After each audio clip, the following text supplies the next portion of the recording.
Olá, bem-vindos de volta. Nessa aula nós vamos começar o projeto de um contrato inteligente no Hard Hat. Nós vamos escrever um contrato inteligente chamado Simple Coin, que vai ser um contrato de um token, porém não um contrato completo de um token. Quando eu digo contrato completo, porque na Ethereum existe um padrão chamado ERC20 que define os tokens fungíveis. O que a gente vai fazer aqui é um projeto de token, porque não implementa todas as funcionalidades do padrão ERC20. E nós vamos aprender a testar esse contrato utilizando o Hard Hat. Bom, então vamos passo a passo.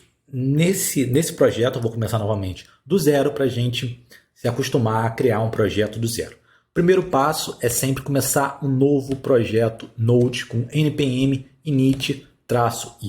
Então vou aqui no Visual Studio Code. Claro, eu já criei um diretório, esse diretório não fiz nada ainda, ele só tem aqui um arquivo de configuração do Visual Studio, mais nada, nem é necessário isso aqui é só para propósito de gravação, e aí eu vou npm init-y.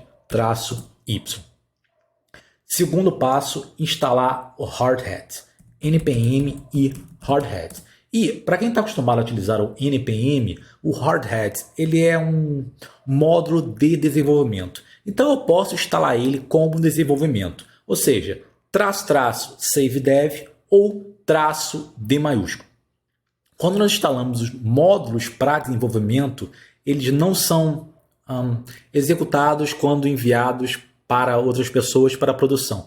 Porém, aqui nós não estamos lidando com isso, então não tem essa necessidade. Mas se você quiser, você pode instalar ele para desenvolvimento, caso você entenda o que eu estou falando. Bom, depois disso, segundo passo, vamos voltar aqui no passo a passo, é executar o Hard Hat, npx Hard Hat. Então já deve ter instalado o Visual Studio Code, npx Hard Hat. Quando fazemos isso, ele abre aquela opção. Mais uma vez, eu vou escolher criar um arquivo de configuração vazio.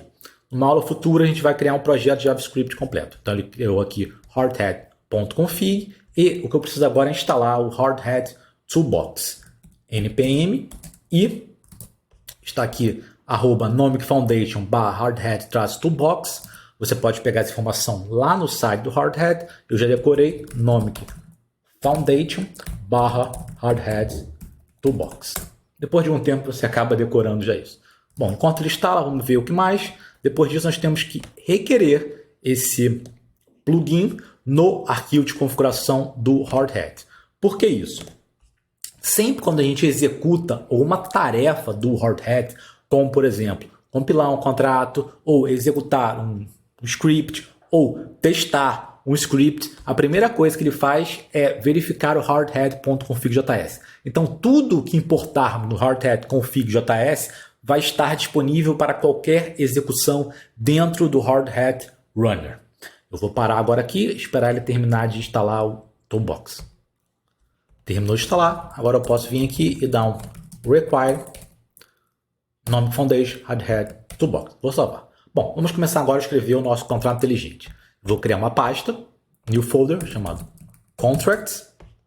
Nela eu vou criar um novo arquivo chamado simplecoin.sol, sol de Solidity. Primeira linha, definir a licença, SPDX License Identifier, MIT. Segunda linha, definir o compilador, Pragma Solidity 0.8.7. Aqui no Hard Hat Config eu estou falando para ele utilizar o 0.8.17, então não tem problema, porque esse chapéu aqui quer dizer 0.8.7 ou maior, desde que não seja 0.9 ou maior. E vou começar a escrever meu contrato, contract, simple, coin, abre e fecha, chaves. Vou salvar. Vou aproveitar aqui e criar uma nova pasta, teste.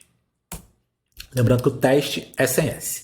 Agora, eu preciso compilar o meu contrato inteligente? Eu poderia, só que eu não vou precisar, porque toda vez que a gente executar o teste, o Hard Hat vai ver se o contrato já foi compilado. Se não tiver sido compilado, ele vai compilar. Então, eu não preciso fazer a compilação agora. Bom, o que nós vamos fazer a partir dessa aula? Nós vamos trabalhar no chamado desenvolvimento guiado por testes, Test Driven Development, que é um conjunto de passos que nós temos que seguir para fazer o nosso desenvolvimento. Então, o primeiro passo no desenvolvimento guiado por testes é começar escrevendo um teste. Por exemplo, o nome do contrato é tal. A gente vai escrever um teste para testar isso. E se nós executarmos esse teste vai falhar, porque eu ainda não implementei essa funcionalidade. Pode parecer estranho, mas é assim que funciona o desenvolvimento guiado por teste. Primeiro escrevemos o teste que vai falhar. Depois disso, nós escrevemos o código que vai ser executado para que esse teste passe.